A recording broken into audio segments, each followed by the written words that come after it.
dans la présence du Seigneur. Amen.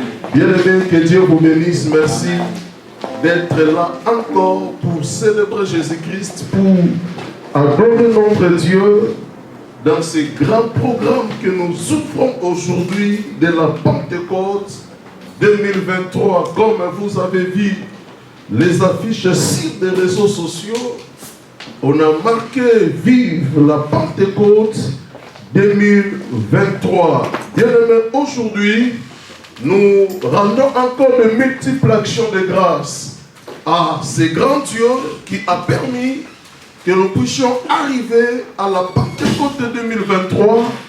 Et bien-aimés, dans ce grand programme, nous allons prier, nous allons implorer la faveur de Dieu et le Saint-Esprit que nous célébrons en ce jour, que le Saint-Esprit que nous glorifions pendant cette période de la Pentecôte, il agira dans ta vie, il va se manifester dans ta vie. Amen.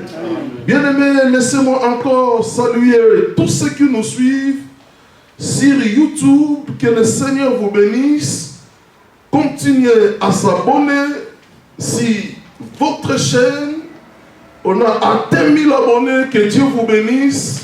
Vous qui faites ce grand travail, mais continuons à s'abonner massivement sur la chaîne YouTube, là où nous prêchons l'évangile et là où nous donnons des enseignements pour la croissance spirituelle des enfants de Dieu qui sont éparpillés à travers le monde. Que Dieu vous bénisse. Nous continuons à s'abonner pour arriver à 5000 abonnés sur notre chaîne YouTube. Que Dieu vous bénisse. Bien-aimés, nous parlons sur la puissance du Saint-Esprit.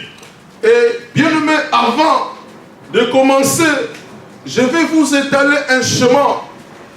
La Bible nous présente cette fête de l'Éternel. Et j'ai l'habitude de dire que dans la Bible, il n'y a pas seulement cette fête. Dans la Bible, il y a plusieurs fêtes.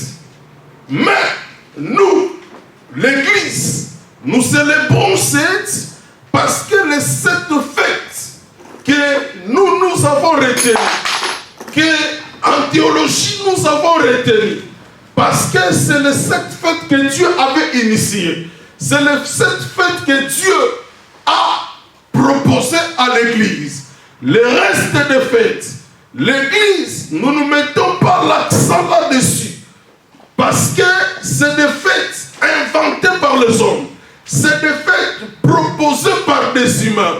Mais nous nous référons aux 7 fêtes de l'Éternel parce que c'est des fêtes que Dieu a agréées. C'est des fêtes que Dieu, bien-aimé, nous a proposées. C'est des fêtes que Dieu a initiées. Les 7 fêtes que nous voulons dresser, bien-aimé, ce soir, c'est les 7 fêtes que Dieu a proposées, que Dieu a arrêtées pour son peuple. Nous avons en première position la grande fête de Pâques, là où nous célébrons la mort et la résurrection de Jésus-Christ.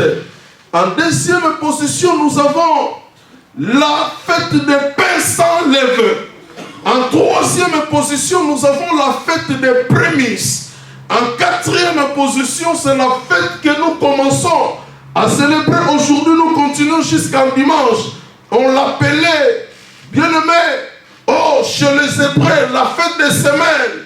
Parce que les Hébreux disaient, après quelques semaines après la Pâque, il y a eu cette fête que nous appelons aujourd'hui la fête de la Pentecôte. Pentecôte tirée du mot grec qui veut dire tout simplement en français 50. Parce que la fête de Pentecôte était célébrée 50e jour après la fête de Pâques. Donc il y a eu la Pâque, la mort de Jésus. 50 jours après, c'est le jour où la promesse a été accomplie. Le Saint-Esprit était descendu. Nous sommes dans Actes chapitre 2. Du premier verset jusqu'au 40e verset. Nous voyons la descente du Saint-Esprit aux apôtres.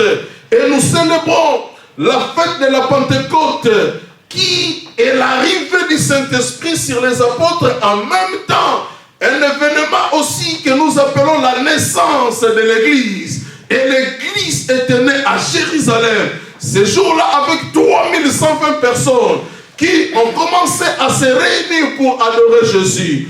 Et bien aimé, cinquième fête de l'Éternel dans la Bible, c'est la fête des trompettes. Et sixième fête de l'Éternel dans la Bible, c'est la fête des expiations. Et la dernière fête de l'Éternel, la septième grande fête de l'Éternel dans la Bible, c'est la fête des tabernacles. Alléluia. Et bien aimé, voici le chemin de cette fête de l'Éternel dans la Bible.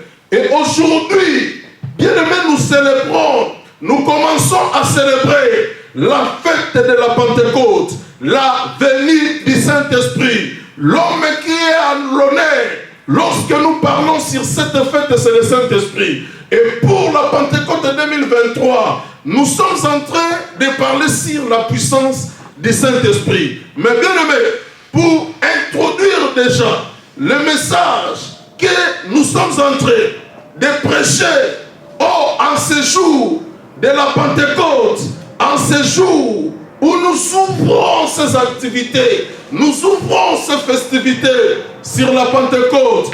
Bien-aimés, vous devez comprendre que sur la terre, Dieu a envoyé un gouverneur, Dieu a envoyé, quelqu'un qui le représente, qui gouverne sur la terre, qui dirige des nations, qui dirige des villages, qui dirige la cité, qui dirige des territoires, qui dirige le monde, du nord au sud, de l'est à l'ouest. Et cette personnalité qui gère tout, qui dirige tout, c'est le Saint-Esprit. Bien aimé, nous allons parler, tous ces jours-ci, la personne du Saint-Esprit, nous allons parler sur qui est le Saint-Esprit, nous allons parler des divergences autour de sa personne, c'est-à-dire la personne du Saint-Esprit, nous allons parler sur ses attributs, nous allons parler sur ces symboles, nous allons présenter les 9 symboles qui typifient, qui représentent bien le Saint-Esprit sur des nations. Et nous allons boucler ce grand programme de la Pentecôte autour de ces grands sujets sur la divinité du Saint-Esprit. Alléluia. Amen. Le Saint-Esprit n'est pas un être ordinaire, mais le Saint-Esprit est un être divin. Le Saint-Esprit, c'est un esprit. Et bien aimé, lorsque nous parlons de l'esprit, nous voyons la divinité, nous voyons Dieu, parce que le Dieu que nous prions, le Dieu que nous servons, le Dieu que nous adorons, le Dieu que nous glorifions, c'est un esprit. Il n'est pas un homme comme nous, quand bien même le jour de la naissance de Jésus-Christ, le Saint-Esprit, avait bien aimé incarné dans le ventre du Marie. Et bien aimé, en incarnant dans le ventre du Marie, et Jésus était né, il avait pris la forme humaine, il avait pris la forme corporelle. Et bien aimé, c'était pour qu'il ne soit pas traité comme un fantôme, mais malgré la forme humaine qu'il avait empruntée, mais il avait aussi sa nature divine. Raison pour laquelle, au jour de sa chair, il pouvait marcher sur les eaux de la mer. Il pouvait parler au vent et le vent obéissait. Il pouvait s'adresser à la nature. Et la nature obéissait. La nature écoutait. Bien aimé, pourquoi? Parce que, il avait une partie divine en lui. Jésus était 100% Dieu et 100% homme. Il n'a jamais appelé Marie maman. Il appelait Marie femme. Femme. Bien aimé, pourquoi? Parce qu'il savait que spirituellement, je ne suis pas son fils, je suis Dieu. J'avais quitté tout simplement le ciel et je prie. Je dressais mon ciel, je dressais ma demeure dans son ventre pour que le monde m'accepte.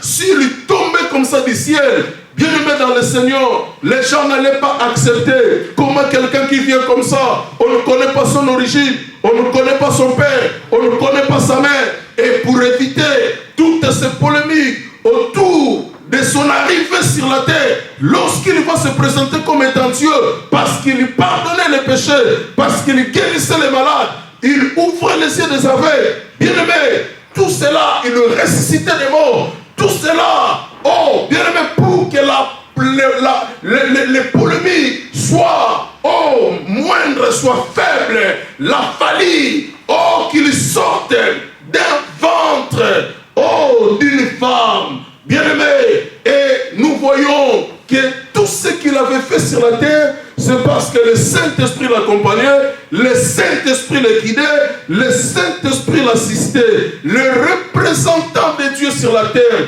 le Saint-Esprit est Dieu sur la terre. Alléluia. Amen. La Pentecôte 2023, bien aimé, avant la Pentecôte, l'Esprit de Dieu collaborait avec l'homme. L'Esprit de Dieu agissait, l'Esprit de Dieu se manifestait, l'Esprit de Dieu existait. Mais avant la Pentecôte, l'Esprit de Dieu habitait sur les sommets des collines, sur les sommets des montagnes, sur des vallées. Avant la Pentecôte, il se mouvait sur les eaux, mais il n'habitait pas de façon permanente dans les cœurs des croyants de l'époque, dans les cœurs des serviteurs de Dieu de l'époque. Parce que, oh, dans l'Ancien Testament, Dieu avait des serviteurs. Dieu travaillait avec des serviteurs. Dans le Nouveau Testament, dans la Nouvelle Alliance, Dieu a une nouvelle communauté qu'il a adoptée comme ses enfants. Et dans la Nouvelle Alliance, Dieu a des enfants. Nous sommes les enfants de Dieu. Abraham n'était pas enfant. Abraham était serviteur. Moi, je suis l'enfant de Dieu. Bien-aimé, c'est ça, le fonctionnement de la Nouvelle Alliance. Et bien-aimé, avant la Pentecôte, même quand Dieu utilisait des prophètes, le Saint-Esprit n'habitait pas dans leur vie. Le Saint-Esprit venait de temps en temps les accompagner pour accomplir une tâche divine, pour accomplir une mission de la part de Dieu. Et après l'avoir accompli, le Saint-Esprit s'est retiré. Avant la Pentecôte, le Saint-Esprit ne siégeait pas dans l'homme. Le Saint-Esprit n'habitait pas à l'homme. Mais bien aimé, la promesse était faite. Et le jour de la Pentecôte, que nous sommes en train de célébrer aujourd'hui, jusqu'au dimanche prochain, et depuis la Pentecôte, le Saint-Esprit a décidé de commencer à habiter de façon permanente dans les cœurs des enfants de Dieu. Bien aimé, là où nous sommes, oh, le Saint-Esprit vit en nous. Le Saint-Esprit demeure en nous. Raison pour laquelle, bien aimé, un seul conseil nous a été prodigué. Oh, de ne pas l'attrister par l'apôtre Paul. Il nous demande de ne pas l'attrister parce qu'il est avec nous. Il marche avec nous. Il vit avec nous. Il est avec nous. Lorsque nous recevons Jésus-Christ dans notre vie comme Seigneur et Sauveur, Jésus que nous recevons, il vient habiter dans notre vie. Il vient habiter dans notre cœur au travers de l'Esprit. C'est le Saint-Esprit qui vit en nous. C'est le Saint-Esprit qui habite en nous. C'est le Saint-Esprit qui nous guide, qui nous conduit, oh, qui nous oriente. C'est le Saint-Esprit qui nous éduque. C'est le Saint-Esprit qui nous instruit. C'est le Saint-Esprit qui renouvelle notre force lorsque nous sommes affaiblis, lorsque nous sommes fatigués. Là, c'est depuis la Pentecôte jusqu'à aujourd'hui, le Saint-Esprit habite dans les cœurs des enfants de Dieu. Le Saint-Esprit habite de façon permanente dans la vie des croyants. Bien-aimés, ça, c'est ce que nous devons comprendre autour de cette grande fête que nous célébrons de la Pentecôte. Il s'agit du Saint-Esprit. La Pentecôte, il ne s'agit pas de Jésus.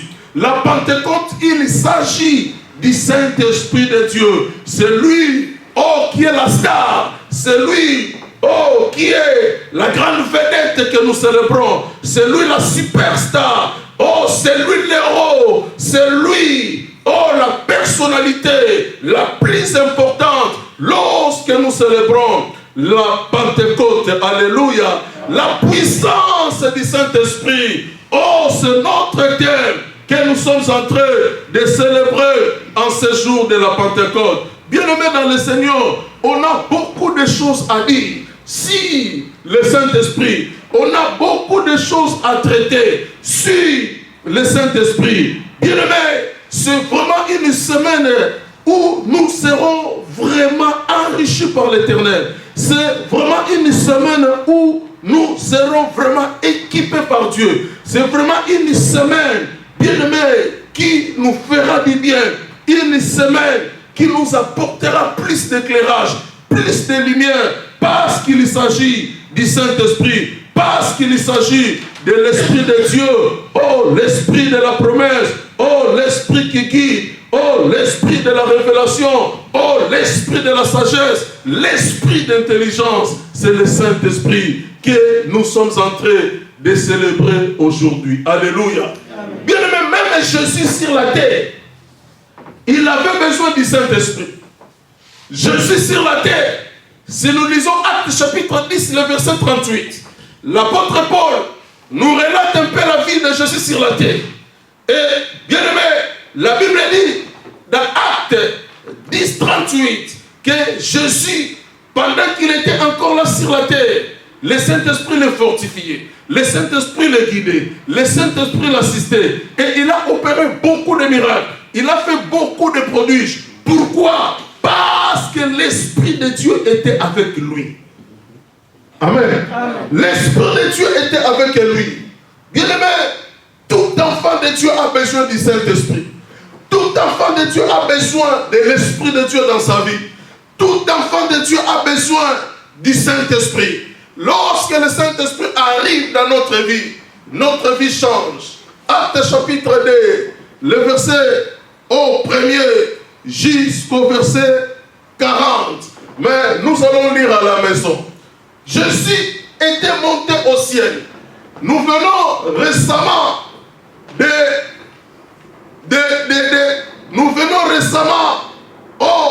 d'assister à un férié. Le jour de l'ascension. Le jour où Jésus était monté au ciel. Bien aimé, on était tous contents de rester à la maison, de travailler avec un jour de repos, parce que c'était l'ascension. Et bien aimé, Jésus était monté au ciel. L'église était restée triste. Les disciples étaient restés tristes. Les disciples étaient restés inconsolables. La tristesse profonde, la tristesse totale, parce que Jésus était parti. Parce que Jésus était retourné, la meilleure expression. Parce qu'il était venu du ciel. Et le jour de l'ascension, Jésus était retourné. Jésus était rentré dans sa maison, dans sa demeure au ciel. Et bien aimé, l'église était privée de leur soutien, de leur paix. Mais le Saint-Esprit, dans Actes chapitre 2, le Saint-Esprit ce jour-là était descendu. Pendant que les gens pleuraient, pendant que les gens continuaient à faire le deuil de Jésus, lui-même quand il faisait les apparitions, il disait toujours aux gens, allez en Galilée, c'est là où moi je me présenterai à vous, allez en Galilée. Mais ces jours-là, bien aimés, ils étaient dans la chambre haute. 120 personnes, 120 disciples, ils priaient, ils adoraient Dieu. Tout à coup, le Saint-Esprit était descendu. Et bien aimé, depuis ce jour-là, il y a eu beaucoup d'âmes qui étaient gagnées au Seigneur. Même les gens qui refusaient d'écouter la parole quand Jésus était là à Jérusalem. Mais le jour de la Pentecôte, bien aimé, beaucoup de gens étaient venus au Seigneur. Beaucoup de vies étaient gagnées au Seigneur. Il y a eu 3000 âmes qui étaient repenties le même jour. Parce que, bien aimé, ils voyaient leurs propres frères, mais chacun parlait dans une langue inconnue, dans une langue qu'ils ne comprenaient pas. Ils croyaient que ces gens étaient ivres, mais c'était en plein jour. Pendant qu'il croyait comme ça, l'apôtre Paul, l'apôtre Pierre s'est levé au milieu des frères pour parler de Jésus, pour parler du Saint-Esprit. Et le cœur était converti. Et les gens avaient accepté de suivre Jésus, d'abandonner le péché, de s'attacher à Jésus. Alléluia.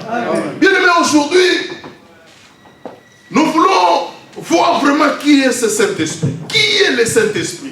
Il est qui réellement? Lorsque nous parlons sur le Saint-Esprit, mais qui il est? Il est qui réellement? Est-ce que c'est un esprit? Est-ce que c'est une force? Est-ce qu'il y a quoi? Qui est réellement le Saint-Esprit? Bien-aimés, peut-être nous continuons à tâtonner. Peut-être nous continuons à avoir des illusions sur le Saint-Esprit. On a une idée floue autour de la personne du Saint-Esprit. Bien-aimé, le Saint-Esprit, premièrement, le Saint-Esprit n'est pas une puissance. Le Saint-Esprit n'est pas une force. Le Saint-Esprit n'est pas un pouvoir. Alléluia. Le Saint-Esprit n'est pas une force. Le Saint-Esprit n'est pas un pouvoir qui agit. Le Saint-Esprit, oui, il a une puissance, il a une force, il agit avec puissance, mais il n'est pas une puissance. Amen. Amen. Amen. Il a la puissance, mais le Saint-Esprit n'est pas une puissance. Parce que le Saint-Esprit n'est pas une chose. Amen. Deuxième chose, le Saint-Esprit n'est pas une émotion. Les gens considèrent aussi l'Esprit de Dieu comme une émotion. Le Saint-Esprit n'est pas une émotion. Il réconforte, c'est vrai. Il nous communique la paix de Dieu, c'est vrai. Le Saint-Esprit, malgré tout cela, malgré qu'il nous apporte les réconforts, malgré la paix, qu'il lui communique la paix de Dieu, qu'il lui communique à l'humanité, bien aimé, il est loin d'être une émotion. Troisième chose, le Saint-Esprit n'est pas une pensée ou un message. Le Saint-Esprit, il est la pensée de Dieu, oui. Le Saint-Esprit, il nous rappelle le message du Christ. Et lorsque nous parlons sur le message du Christ, entre guillemets, le message du salut, parce que Jésus était venu pour annoncer une année de grâce du Seigneur. Il était venu pour annoncer le message du salut, afin que les gens soient sauvés. Bien-aimés, le Saint-Esprit n'est pas une pensée. Le Saint-Esprit n'est pas non plus un message. Alléluia. Bien-aimés, quatrième chose, on a toujours réduit le Saint-Esprit à un pigeon. On a toujours réduit le Saint-Esprit à une colombe. Parce que le jour du baptême de Jésus, il était descendu sur son épaule, sous une forme de la colombe. Mais bien aimé, quatrième chose, le Saint-Esprit n'est pas une colombe. Alléluia. Il était descendu sur Jésus comme une colombe, mais il n'est pas une colombe.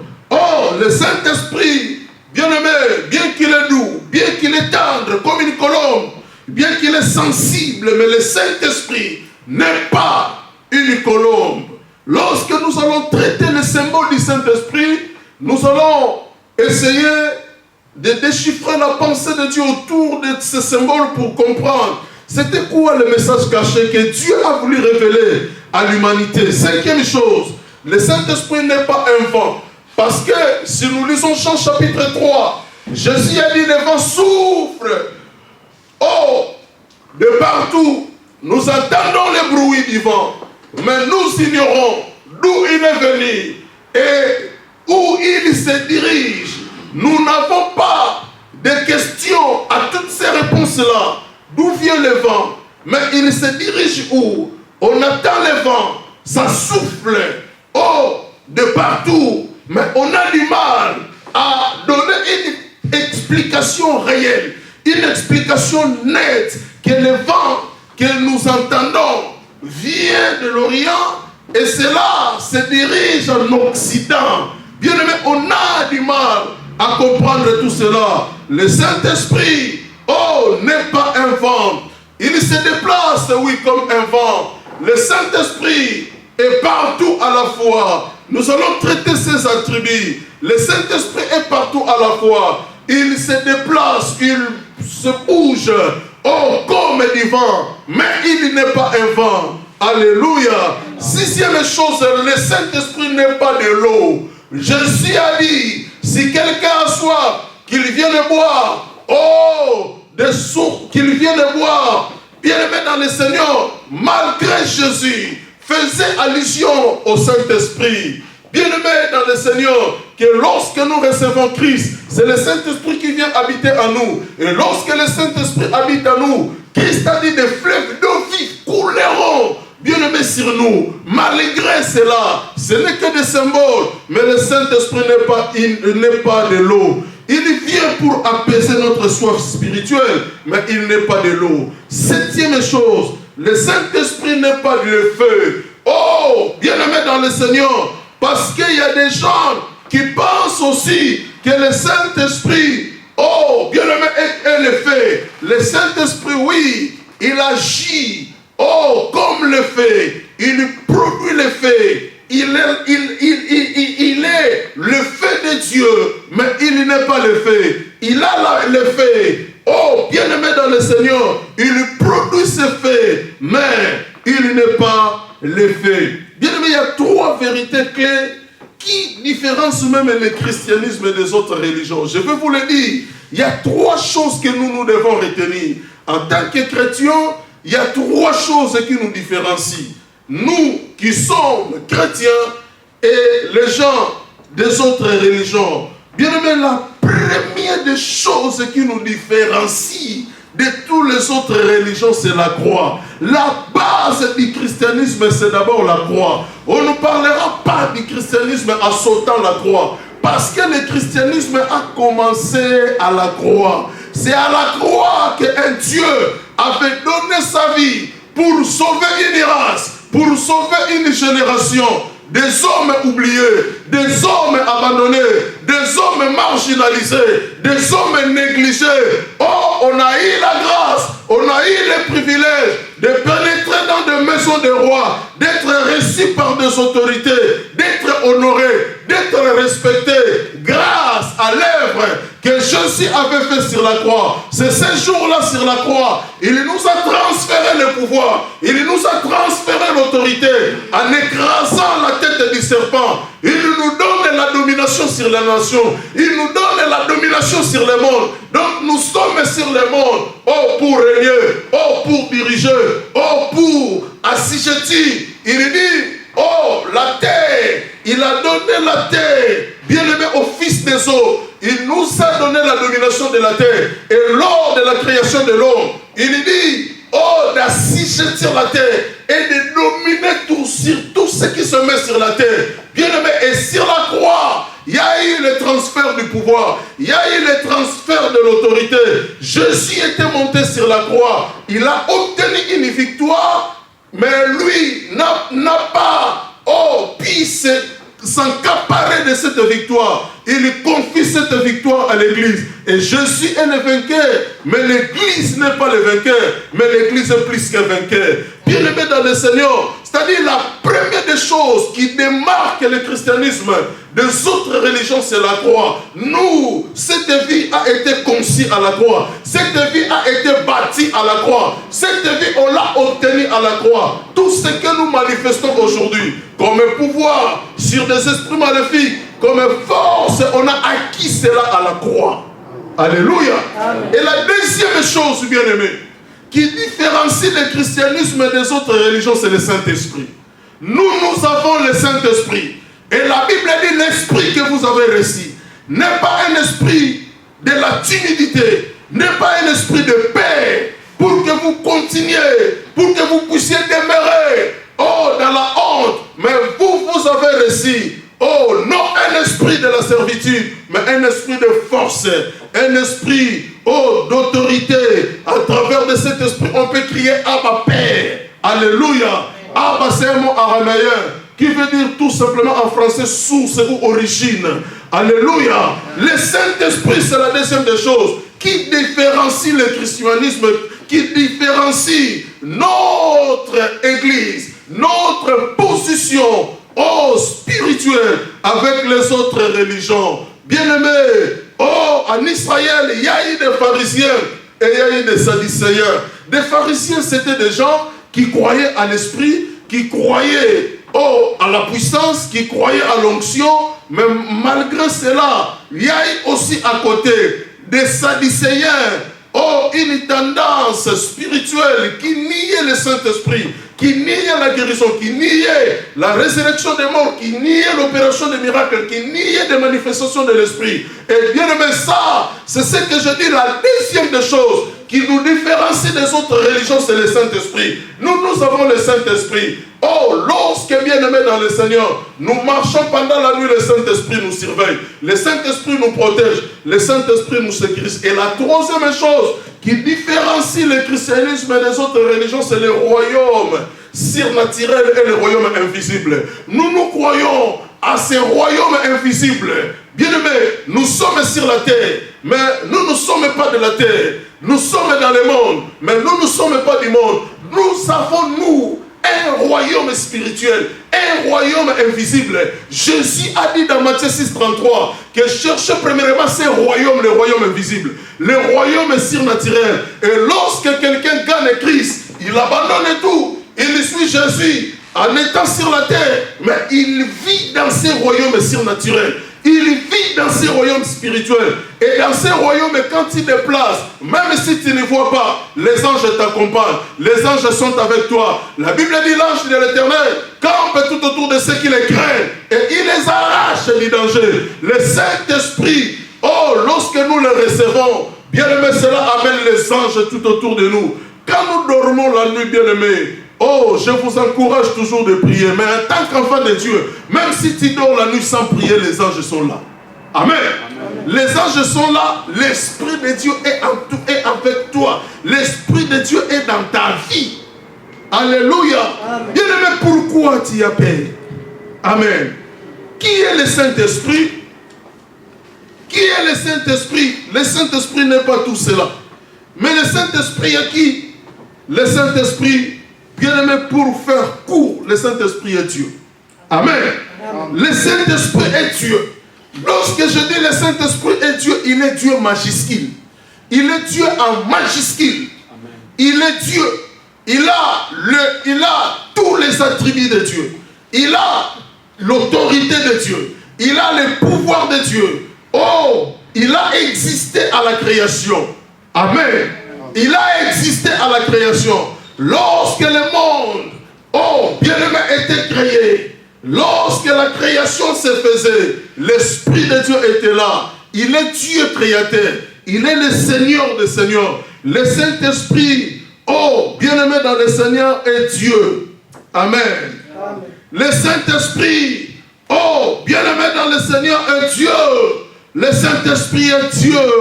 En grec, on l'appelle le kurios, qui veut dire le propriétaire en français. Le Saint-Esprit est Dieu. C'est lui le créateur. C'est lui le propriétaire de l'univers. C'est lui kurios en grec. Le Saint-Esprit, c'est lui le créateur, le propriétaire. C'est lui l'auteur de tout. C'est lui le maître de tout. C'est lui le dirigeant de l'humanité. Il est le Dieu créateur. Il règne sur la terre. Il a tout sous son pouvoir. Le Saint-Esprit est Dieu. Il a tout de Dieu. Le Saint-Esprit, il est dans son règne. Oh, sur la terre. Oh, bien-aimé, le Saint-Esprit, il est l'Esprit de Dieu sur la terre. Il est Dieu en personne. Amen. L'histoire troublante, c'est Actes chapitre 5. Dans Actes chapitre 5, le verset 1 jusqu'au verset 10, nous constatons que Ananias et Saphira, un couple qui était décédé le même jour à l'église. Amen. Si c'était l'église d'aujourd'hui, on traiterait Pierre de magicien. On me traitera de magicien. Comment les gens qui sont venus à l'église, les deux sont décédés. Dans l'église en plein culte. Bien-aimé, qui va m'accepter dans ce monde rempli de polémiques stériles? Qui va croire encore à moi? Deux personnes étaient mortes à l'église, décédées à l'église. Ananias et Saphira. Et l'apôtre Pierre commente la mort de ces deux personnes, de ces couples. L'apôtre Pierre dit: qui vous a appris à mentir à l'Esprit de Dieu? Sachez-le que ce n'est pas à un homme que vous avez menti, mais à Dieu. Amen. Donc, le fait de mentir à l'Esprit de Dieu, l'apôtre Pierre dit à Ananias et Saphira, quelques minutes avant leur décès, qu'ils avaient tous les deux menti à Dieu. Donc, même l'apôtre Paul, même l'apôtre Pierre, l'homme que Jésus avait dit, oh, sur cette pierre, je bâtirai mon église et je te donnerai les clés du royaume des cieux. Ce que tu ouvriras sur la terre sera ouvert dans les cieux.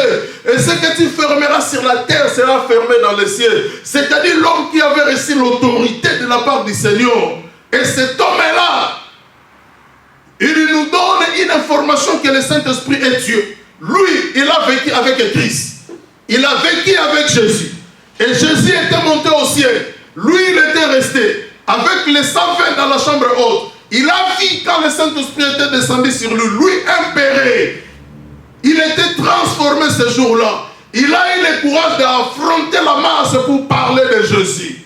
Et le Saint-Esprit l'accompagnait. Le Saint-Esprit l'assistait. Il a vu des miracles extraordinaires opérés parce que le Saint-Esprit était avec lui. Et il nous dit, le Saint-Esprit est Dieu. Toi, tu vas douter? Parce que ce que le Saint-Esprit faisait avec lui, c'est des choses qu'il voyait à Jésus-Christ quand il était encore sur la terre. Et il a conclu que le Saint-Esprit est Dieu. Amen. Amen. Bien aimé, le Saint-Esprit est Dieu. Le Saint-Esprit est le Créateur. Le Saint-Esprit est Seigneur. Amen. Amen. Le Saint-Esprit est le commandant en chef de l'Église. Le Saint-Esprit est le gouverneur du royaume de Dieu sur la terre. Le Saint-Esprit, oh, bien-aimé, c'est un esprit de Dieu qui habite en nous. Le Saint-Esprit, oh, bien-aimé, comme en hébreu on l'appelle Roua. Oh, c'est-à-dire le souffle de Dieu. Le Saint-Esprit, c'est lui le souffle de Dieu. Amen. Le Saint-Esprit est le souffle de Dieu. Le souffle de Dieu qui produit la vie en nous, c'est le Saint-Esprit. Alléluia. Oh, bien-aimé, le Saint-Esprit, c'est l'Esprit qui détient la puissance, qui domine sur la vie. Le Saint-Esprit, c'est une personne, mais divine. Amen. Amen. Le Saint-Esprit est une personne, mais divine. Pourquoi on peut comprendre qu'il est une personne? Parce qu'il a des émotions, il a des sentiments. Lorsque nous tombons plus bas, en faisant du mal, nous attristons le cœur du Saint-Esprit. Donc, c'est-à-dire c'est une personne. Mais une personnalité divine. Alléluia. Bien-aimé, voilà là où nous allons nous bénir pendant cette période de la Pentecôte pour essayer de voir les choses autour du Saint-Esprit. Le Saint-Esprit, c'est une personne divine. Le Saint-Esprit, oh, lorsque nous recevons Jésus, nous sommes des humains et nous devenons en même temps divins parce que le Saint-Esprit qui est Dieu habite en nous. Raison pour laquelle dans Psaume, oh, le psalmiste a dit, vous êtes des dieux. Pourquoi vous mourrez comme des hommes? Pourquoi vous tombez comme des princes quelconques, vous qui êtes des dieux? Le Saint-Esprit, c'est une personne divine. Il parle, il attend, il console, il a la volonté, il a une opinion. Et le Saint-Esprit, oh, bien-aimé, il nous enseigne dans tous les domaines de la vie. Il nous enseigne dans tous les domaines de la vie. Il nous enseigne sur le choix, il nous enseigne la mathématique, il nous enseigne tout. Il nous enseigne la science. Amen. Parce que c'est l'esprit de connaissance, l'esprit de sagesse, l'esprit d'intelligence. Le Saint-Esprit convainc du péché et le Saint-Esprit est le Paraclétos. Oh, bien-aimé, qui veut tout simplement dire les conseillers. C'est lui qui nous console. Amen. C'est lui qui nous console. Il est le consolateur. Le Saint-Esprit, oh, est notre conseiller. Le Saint-Esprit est notre défenseur. Le Saint-Esprit est celui qui pourvoit à tous nos besoins. Bien-aimé, un enfant de Dieu qui a l'Esprit de Dieu n'a pas peur. Amen. Amen. Tu n'auras pas peur de la maladie. Tu n'auras pas peur des attaques. Tu n'auras pas peur des difficultés. Tu n'auras pas peur de la vie. Tu n'auras pas peur des sorciers. Tu n'auras pas peur des occultistes. Parce que tu as l'Esprit de Dieu. L'Esprit que nous avons reçu, c'est l'Esprit de la supériorité. C'est l'Esprit oh, bien-aimé, de l'autorité, c'est l'Esprit de Dieu de Joseph, était devenu premier ministre en Égypte. Lui, un étranger, parce que le Saint-Esprit était avec lui. Daniel était devenu gouverneur en Babylone. Lui qui était, oh, bien-aimé hébreu, parce que l'Esprit de Dieu, l'Esprit supérieur, était avec lui. Bien-aimé, on a besoin de l'Esprit de Dieu pour remporter la victoire. On a besoin de l'Esprit de Dieu pour vaincre dans ce monde. On a besoin de l'Esprit de Dieu pour triompher. On a besoin de l'Esprit de Dieu pour occuper des positions supérieures. On a besoin de l'Esprit de Dieu pour que les blocages tombent. On a besoin de l'Esprit de Dieu, oh, pour que cette maladie ne puisse pas dominer sur toi. On a besoin de l'Esprit de Dieu pour que rien ne nous fasse peur, pour que rien ne nous fasse trembler. On a besoin de l'Esprit de Dieu, oh, pour que, bien-aimé dans le Seigneur, tous les combats nocturnes, tous les combats en plein jour, oh, que nous sommes en train, bien-aimé dans le Seigneur, de faire face, que ces combats, oh, soient anéantis, que nos adversaires soient anéantis, soient détruits, oh, soit déclassés, oh, que nos adversaires soient mis KO, soient mis par terre. Vous savez, la bataille de l'histoire entre David et Goliath, bien-aimé sur la vallée, et ces jours-là, bien-aimé, Goliath était vaincu par un jeune qui n'avait pas l'expérience en matière de guerre, oh, à la personne de David. Pourquoi? Parce que David avait l'Esprit de Dieu. Bien-aimé, le Saint-Esprit t'aidera à triompher. Le Saint-Esprit t'aidera à vaincre. Le Saint-Esprit, oh, bien-aimé, rendra possible ce qui est possible aujourd'hui dans ta vie. Le Saint-Esprit t'ouvrira des portes là où, oh, bien-aimé, sera fermé. Là où sera coincé. L'Esprit de Dieu t'assistera. L'Esprit de Dieu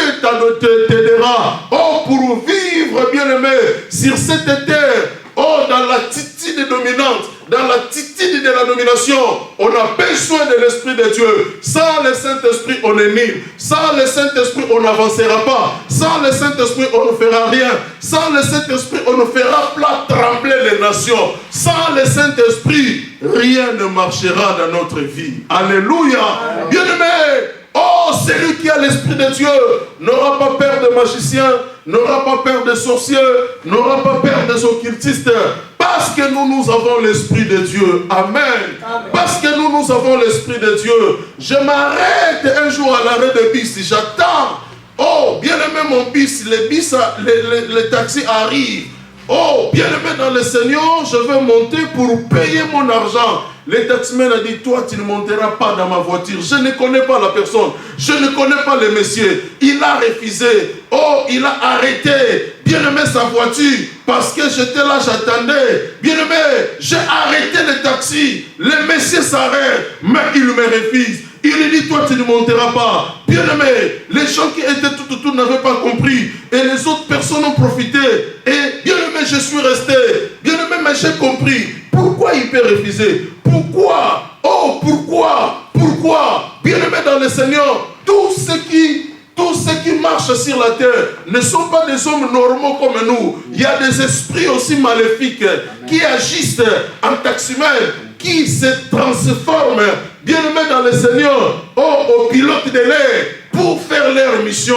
Mais là, ce jour-là, il était face à quelqu'un qui marche avec le cortège de Dieu. L'armée de Dieu, bien-aimé. Les anges qui nous accompagnent, bien-aimé dans le Seigneur, étaient là. L'Esprit de Dieu qui vit avec nous. Bien-aimé dans le Seigneur, il me refuse. J'ai entendu un autre taxi et je suis monté. Bien-aimé dans le Seigneur, n'aie pas peur.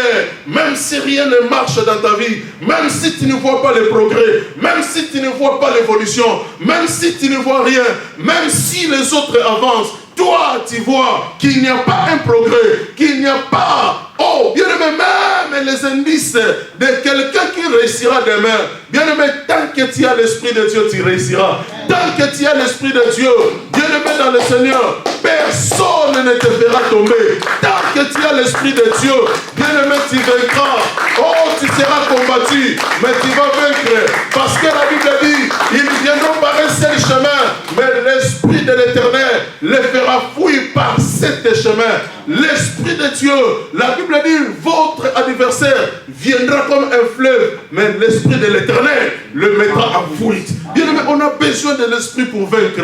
Tenons-nous debout, bien-aimés, dans le Seigneur. Nous allons prier avec ceux qui sont en ligne. Que Dieu vous bénisse, que Dieu vous bénisse. Vous êtes au Congo, vous êtes à Kinshasa, que le Seigneur vous bénisse. Vous êtes en Belgique, que Dieu vous bénisse. Vous êtes à Lille, que Dieu vous bénisse. Vous êtes en Martinique en train de nous suivre, que Dieu vous bénisse. Vous êtes aux États-Unis, que Dieu vous bénisse. Vous êtes dans les quatre coins du globe. Que la main de Dieu, que je sers, vous assiste, vous localise là où vous êtes. Tu es malade, mais tu as pris ton temps pour être connecté au son de ma voix. Que la grâce du Seigneur vous accompagne en ligne. Au nom puissant de Jésus. Bien-aimé, commence à prier le Seigneur. Commence à invoquer d'abord le Saint-Esprit. On a besoin que de l'Esprit de Dieu dans notre vie. On a besoin de l'Esprit de Dieu dans notre vie. Sans le